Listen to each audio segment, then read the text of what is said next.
This is the voice of Bold Business Radio, and I am your host, Jessica Dewell of Red Direction. You are listening to The Power of Effective Rewards. What I was thinking about before I had this conversation with Jessika Phillips, it's a process that we can learn. It's rewards are something that you can implement and have a system for. And I was right. Those things are in place. The thing is, what I learned is that it's what we do around the systems and the processes to build effective rewards that really make them valuable or not. So we're talking in today's program about things like relationships with clients and how bucking the system with clients is actually a good thing in terms of the processes we use. The second thing is with our employees. How do we know they fit in? What are the ways that we build relationships? How do we get them to work together? Are important questions that we touch on the answers to today. Also, in the actual workspace and place, because whether we're in a physical space or we're in a remote place or we're part of a physical team in a remote place, what Jessica talks about today is trust and trusting first and what that looks like and how that is experienced in her organization. All of those things really sum up into culture. And we talk a lot about culture and relationships because it's through the culture and it's through being a role model that it works, that it sticks, that it's the glue that brings everything together. And does it make it a foolproof system?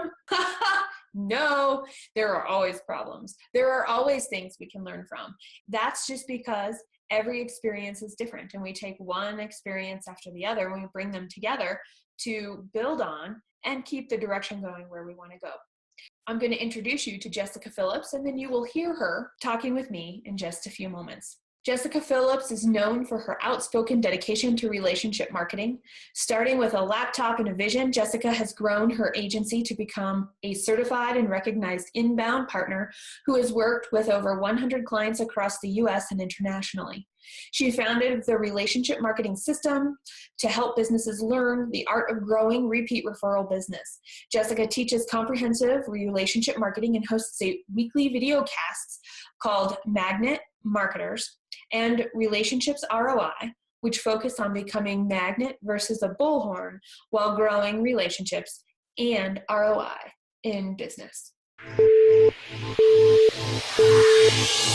Welcome to the Voice of Bold Business, the show that provides everything smart leaders need to evaluate situations, build relationships, and create solutions. Jessica Dewell candidly talks about the skills necessary to build tenacity and do more with less. And now, here's Jessica. Okay, well, and so let's start with clients, because you have served a lot of people in your roles over time. Did you actually come into business and go, this is what I want to do? Or do you look back and you see the things I did are building that loyalty, are building that camaraderie in those relationships? Which was it for you? I honestly came into business just knowing that I wanted to come in and work in a place where it didn't feel like work and that I could just really do what I love to do. So it's kind of come naturally, honestly, and I think I'm still just having fun with it. And that's just helped with working with clients when it comes to rewards, because in the world of social media, you have to be fluid, and so much of what we're doing representing them online has to be a true representation of what's going on in their business. So we try to create that culture or experience for them working with us as much as we want them to create the experience with them working with their team, because we're just translating their message online. So the more that we can get their team and their whole branding and environment in this whole rewards idea and this trust building and this just good culture overall, when they have it there, it's easy for us to translate that message for them online. Mm-hmm. So I think with working with clients, we've just worked with them and just treated them the same way that we would want to be treated. So we said, we will help you manage your marketing and your social media, and we're going to come up with this package together. We're going to talk about it, what you need, how you need us to work and integrate into your mix. You don't have to worry about long-term contracts and all that. Now, I've often been criticized for not having contracts, and yes, have a few clients that we've taken on abused it, yes, but we've far outweighed on the good, I would say, than anything bad that has come of that. I think it helps to build that trust, which is essential for keeping that long-term repeat referral business. And honestly, that's the whole way that we've grown now. Marketing Group is from referral business and clients sticking with us. So it's overall a huge win.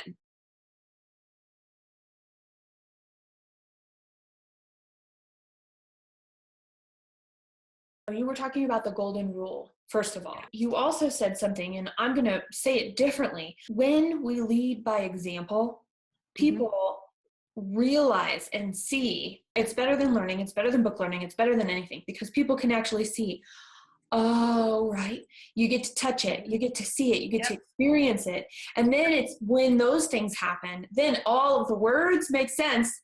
And it's easier to model for somebody a change than it is to actually try and talk about it, have them go for it. And honestly, that's why they're attracted to us, because they're seeing it.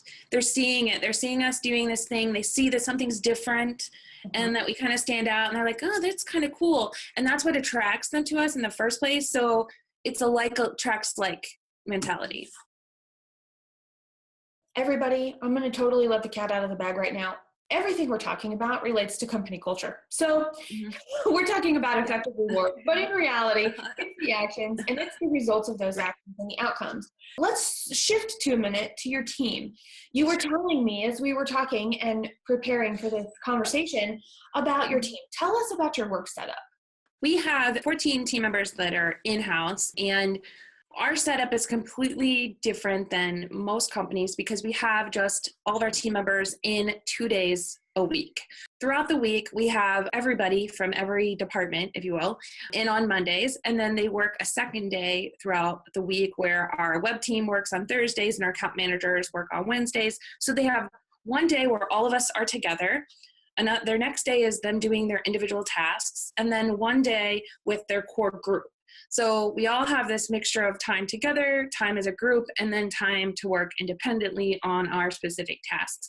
So we do have that split up, but each person really has their own almost managerial role, even though they're not called that, but they are very much in control and in charge of their specific tasks. They are the whole head, lead, the buck stops with them, manager in that sense for what they do. So there's a lot of trust, I would say, that's added to what they're doing. They have a lot of freedom in that aspect.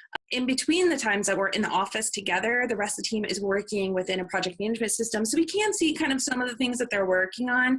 But other than that, they have complete 100% control of their time. You're talking about giving each of your employees independence, which is something that I love. And that's actually something I teach companies to do. How do you create that independence? You have to. And what was your biggest takeaway when you were setting this up and you were doing this and you were saying, we're not going to be normal? I honestly started the company from a frustration of working in corporate America. And I said, what would I want my ideal work environment to be like? I don't need micromanaged. I know my stuff. I know what I need to do. Let me do it. If you want me to love this company, you're going to give me trust. And I will give you the most hours of my life because I'm working for you. You know, I'm going to spend more hours here doing your thing.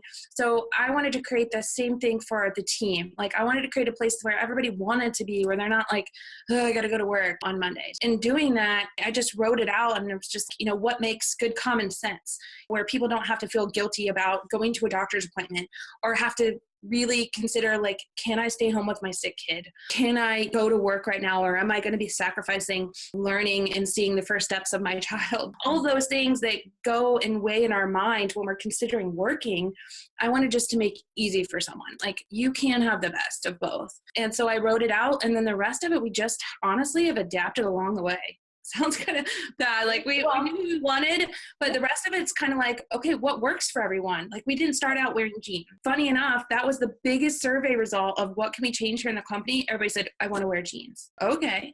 I don't want to wear jeans, but if that's your biggest thing right now, by all means, wear jeans. So some of those things we just make up and add to as we go. Do you have a tip or advice or something to consider if it doesn't exist in a company that way right now? Honestly, just write out what you want it to be, what you want your culture to be, what kinds of words really describe the kinds of culture and energy that you're trying to bring. Bring your team together and create this together. Ask them who they believe that the company is and what kinds of things that they feel like would make their job more enjoyable.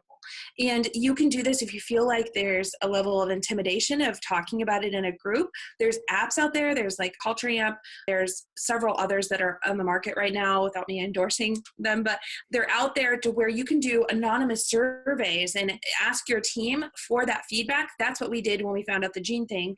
But they will tell you, people will tell you, especially if you can guarantee them, and there's apps out there that'll guarantee like, hey, you don't have to worry about it. You're not going to be called out for your survey answers. So give them permission to be honest and give you that feedback, because I swear it works. Start with what you want your culture to be. What kinds of team members are you trying to attract as well? Because a lot of the team members here, they're making less money here than they did at their last job, but they didn't come to us for the money. They came to us for the balance, the culture, the experience, I would say. I think there is this trade-off that people want, and they will do it for the right environment. So start with the surveys, start with talking with your team, writing it out, planning it out, and then just changing it. And you can adapt and grow and build to the culture that you want after that. I want to go back to something that you said with not having a contract. I'll bet there are people that are listening that are like, I can't breathe. You said, I don't understand.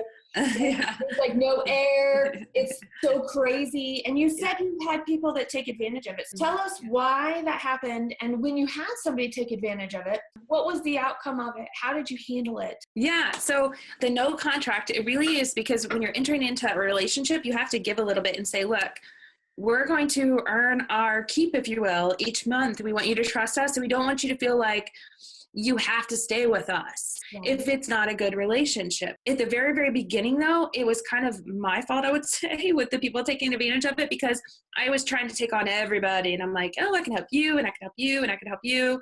I'll figure it out. And it wasn't a good match. So some people are just like, hey, I want you to get me started and get all the work done.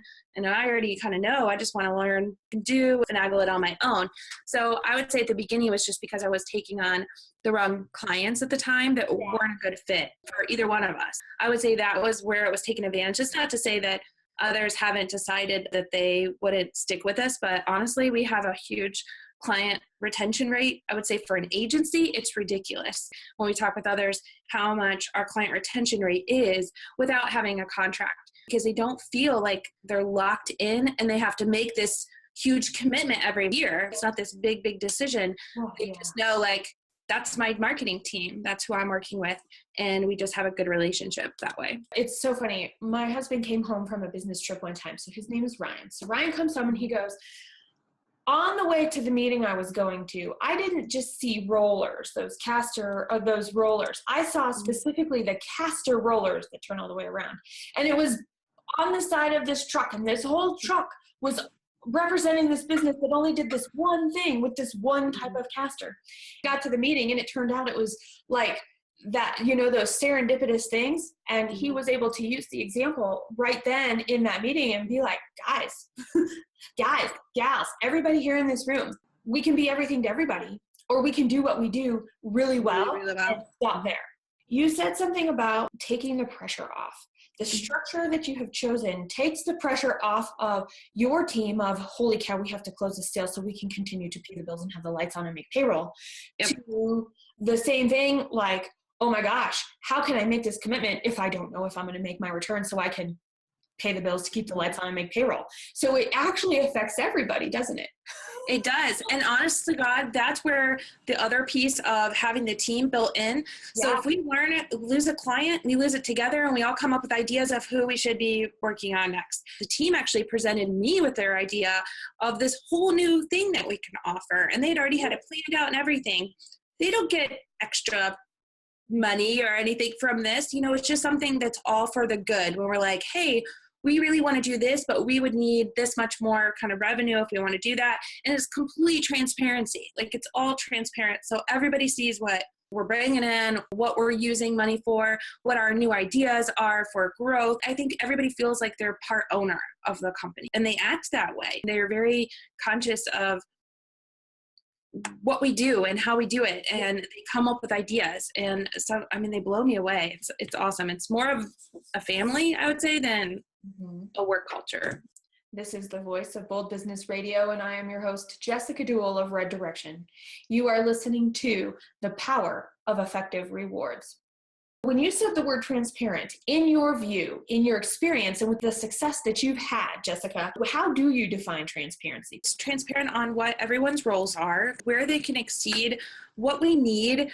If we have lost a client, it's like, okay, we need to make this much up. Or if we've gained a client, this is what we could do with it. But anything that's a problem that concerns the team, they hear about it. If anything that's a success that concerns the team, they hear about it and they participate in it. The benefit of doing that is that they all feel like they're contributing. One, they feel connected and they come up with these ideas, but they can be rewarded too. So we do reward each month. And this is actually came from a team too, because we were trying to come up with different things that we can do for recognizing the culture and just so people would know the culture when they came in. And it wasn't just up on a plaque dusty somewhere in the back that nobody knows. So we came up with what our culture was together. And then each month, the team members vote on someone that is exuberating a now core value or has done something awesome for the team. And it can be for any of our core values. They have to say what they're recommending this person for. So it could be for innovation. It could be for teamwork, integrity, whatever, one of those core values. And they get a trophy, like a little trophy. It's called a Nowie. So we present them with the Nowie, and then they have that trophy. So then quarterly, then we do other campaigns where they can win time. This is something that we already have in the built in our company as a whole. It's called My Day, My Way, where no questions asked. They just message and say, I'm taking a My Day, My Way. And they're supposed to use it to create a memory or to do something for themselves or something that's not a sick day, a doctor's visit, going to the DMV or whatever, something that's more meaningful, that's meant to rejuvenate, de-stress, enrich their life. So they can earn extra My Day, My Ways as well if they come up with, have so many Nowies and are recommended for other things, or if they came up with something big. So like the guy that came up with the new plan that we're doing, that was the innovation, he earned automatic, like, that's awesome. I appreciate all your hard work with this. This is what you're getting as a result. So it's just another way of rewarding the team. And it rewards the team for being individual. It rewards the team members, right, as individuals. Yeah. It also rewards the team of, hey, we're noticing each other. Hey, part of trust is to really see what's going on. We can't put our heads in the sand. We can't close up, because if we're not noticing and everybody else is, we're the ones that are going to stand out. Not to be inclusive or exclusive, but I think it's a great way to feel out where people are on their individual journeys and where they fit within the company compared to when they're done with the company. Have you ever had that where here's the culture, here's where it goes, and you see somebody is starting, their path is just done. The journey together is done, and you see this change. How do you handle something like that? When they're done, like, and they're getting ready to move on from us and they're kind of checked out. Exactly. And you're calling it checked out. So that's definitely a clue that they're checked out. This is not for everyone. Like managing a social media profile, doing that all day is not for everyone. And some of them, they finally figured out what they wanted to do. So we're like, hey, and we've always been transparent. If this is not what you want to do, we will help you find that thing. But we want to keep this place fun. And if you're not having fun, then none of us are having fun. So, we'll help you find that thing. So there's been both those good where we've celebrated those people moving on. But we did have, I want to say it was like year 2 in the business where it was definitely a culture cancer, I would say, that started happening. And you could tell when other people would feel uncomfortable, because it is such a fun, like, we get a lot of work done and it can be stressful, but we tend to still be fun and have fun with it. Lighthearted. Lighthearted with it. And everybody's like they include each other in what they're doing. So we know when somebody's like withdrawing and just kind of negative, not wanting to participate, something's up. So we definitely do those culture surveys, try to find out what's going on. I try to pull them in as soon as I can to say, hey, what's going on? Is this still for you or not? If not, let's help you find something, because that is very dangerous. If you have negative people in there, there's other people that can damage, a culture if they get in. And nobody may know until it's in there. To have that experience, you're in a situation where you're making the hiring and firing decisions. I'm thinking about 2 of the roles I've played where I got the team and that was the team. Yeah. And I had, quote, authority, but I couldn't actually do anything about the team that I had. So working with that can be a really difficult situation. Yeah. During the time you were figuring it out, did you experience a way to protect what you knew you wanted from this change during the time it was still being discovered? Was there something you could share around that? So I started doing more often check-ins versus just the reviews. It was like our one-on-one time. And I found out by doing that, then we could get to the heart of what it was that was bothering the person that maybe it just started building up and they didn't want to say it because everybody else's seems to be fine. So I'm just going to let this sit here. So I figured now we need to have more check-ins, because it's sometimes something just silly that you didn't even realize bothered that person. But because it's sat there for so long, it just kept building and compiling against other things. So we just did more often check-ins, and we implemented a 90-day trial period for anybody that's new. So, because, you only meet somebody's representative when you meet them in the interview. So we try to get a good feel of the person before they're actually hired in. They have to be here for 90 days. They're paid, but we have to have a check-in at that point. And that's always worked. We've only had one person that didn't make the cut. Those were the 2 things that we implemented. I think that's just good all the way around. It gives everybody a trial period. There's no commitment one way or the other. And you're trying us out just as much as we're trying you, to see if it's a good fit for us. A lot of companies have that and they don't use it. That would actually be a really cool way to see problems coming and take care of them for everybody. And our reviews, honestly, our check-ins are one thing. Our reviews is all based around company culture and their role and all that. And then we have, if they're getting a raise or up for a raise, we separate it because we don't want to confuse the culture with the money, right? We want it to be separate. So their review is all based around the culture, the performance, what clients are saying about them, what their team members are saying about them, because the team members are noticing a lot more than I would. They're working more closely with them on a day-to-day basis. So we bring in all of that as part of the review and then have them review us. And then we will do, when they're up for the salary and promotion here, we do that separate now. So that's neat. That's really neat. One of the things that's really big and near and dear to my heart is this concept of empathy. We've got sympathy, which can sometimes come across as condescendingness. Right? So you've got this idea of sympathy. Oh, I'm put myself in your shoes and I'm really going to feel what you're feeling. And some people are really good at that and they can do that well, and it's a supportive role. And some people try and do that and it's like, oh, okay, pat your head, right? It is condescending. So it really got me looking at empathy and this concept of, I don't have to feel what somebody else is feeling. I don't even have to understand what they're going through. I just have to notice that they're there and that I'm here. And so there's this separateness of self and other that we forget sometimes. And when we have good, effective teams, which it sounds like you do, everybody's noticing. People are noticing each other instead of themselves. They're curious about what other people are doing, in addition to being curious about what they're doing and how they can be more a part, be whatever they want, whatever they're seeing their role as being. I can be having the best day of my life and somebody else might be having the worst day of their life.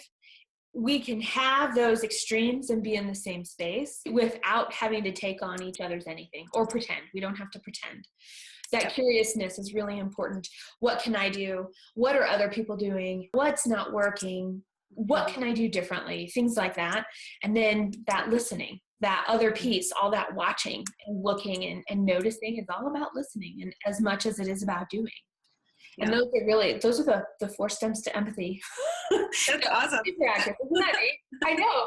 So I've managed teams before I started a company, and I tell you, it was horrible, like having to tell someone that they're written up because their baby was sick, or they had to come back at 6 weeks after maternity leave, or their job's in jeopardy. I've been a mom. I know what that 6 weeks going back to work is like. Your mind is not on work.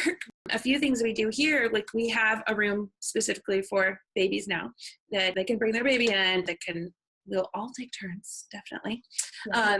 But, for the first few weeks after that, so they can get comfortable, we have people here, that can help out when they're doing projects for nursing, that kind of thing, to make that easy. We have a game room, so we go 2 times a day when everybody's in here.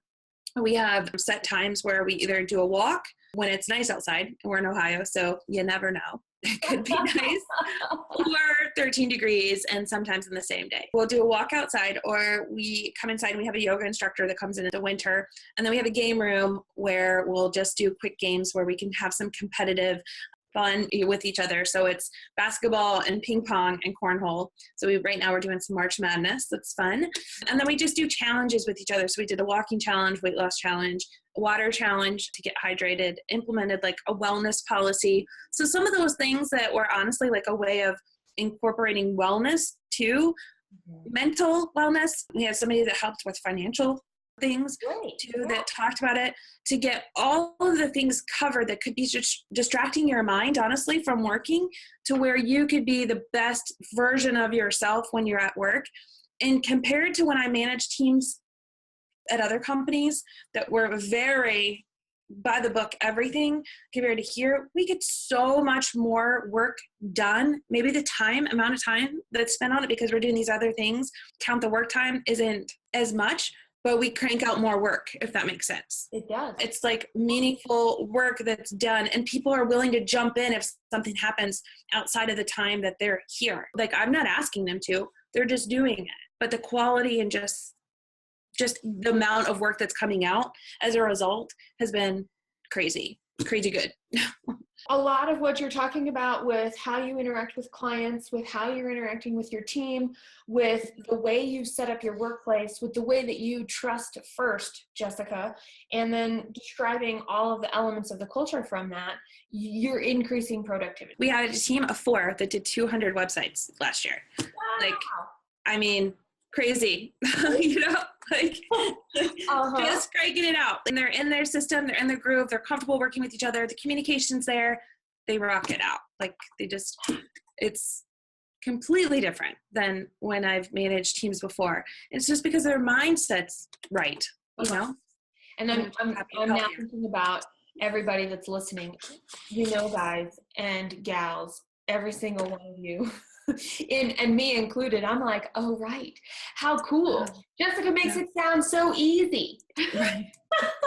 But not easy. It doesn't happen overnight. No. And you were sharing some tough times that you had in addition to overall outcome as being successful. Every good comes from something that wasn't so good. And until we experience something not so good, we don't know what good and more than good and better than good ever could be. And so that's a pretty neat thing too. So I want to know from you, what would you consider the top thing that you do in your business that is the most bold? I would say there's kind of 2 answers to that question. Sorry. Well, because I don't follow rules, of course, as you see. There's like no rules. No rules, everybody. That's bold number 1. No, I'm just kidding. So I would say the no contract thing, but then also collaboration. I'm all about collaboration, even in blog posts and everything. And people are like, but isn't that person your competitor? Like, why would you be bringing them into your blog post? Why are you selling your training courses, or why are you giving training away from you and your competitors, quote unquote, when you're trying to promote the same thing? So I think it's a different way of looking at it. And I'm like, we're all coming together instead of trying to do things solo. So I would say the contract thing, which is kind of the same thing, trusting, but also the collaboration piece is a little outside the norm for a lot of people. Mm-hmm. About your competitors, because there is this thing of market placement and this desire to be something in the marketplace, whatever that thing looks like for the individual company. Yet at the same point in time, I remember back when the internet first started, and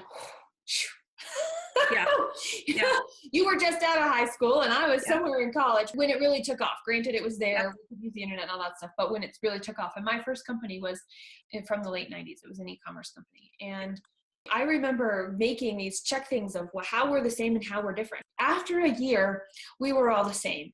And I knew right then I needed to change, because the only way our business would succeed is if all these people are only going to look at features, there's nothing different about us. I don't want to compete on that. I want to be valuable. I want the services that I provide to be seen as of value. So we ended up with a range, but the concept was I brought our competition together.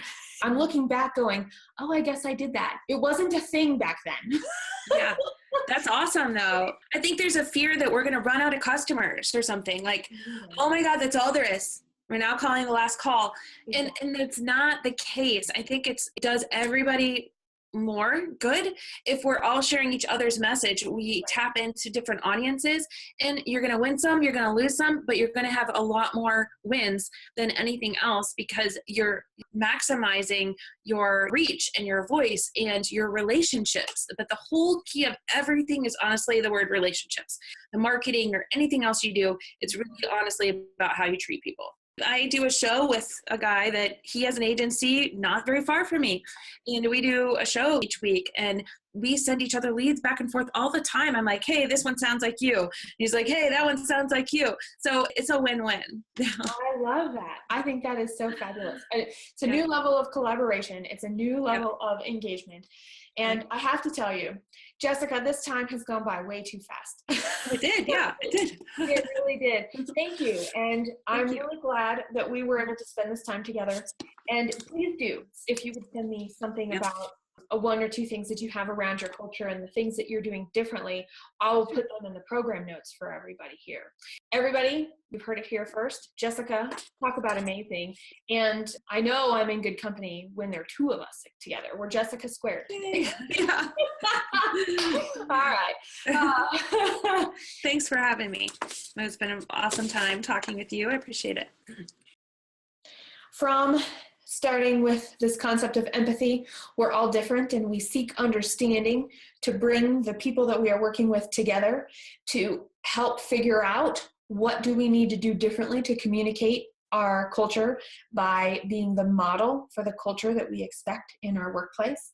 And all I've got is amazement at how wonderful Jessica has built her team, and that it all comes down to the golden rule and leading by example in every facet: client-facing, employee-facing, business building, that business development side of things.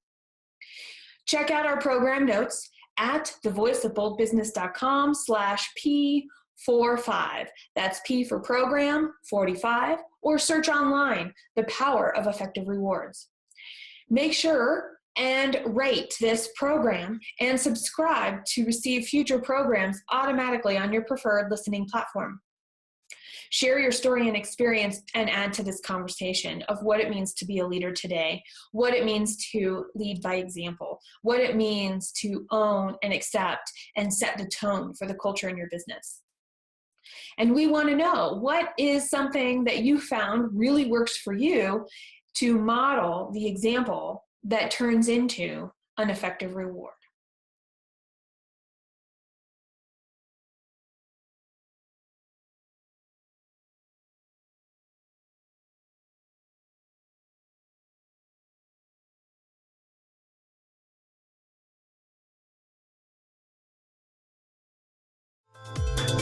Subscribe at thevoiceofboldbusiness.com and get more information, program notes, and past episodes. Bold leaders approach each situation and focus on action to achieve a higher level of leadership. Jessica Dewell, your business advocate, is the host of the Voice of Bold Business Radio. Thank you for joining us.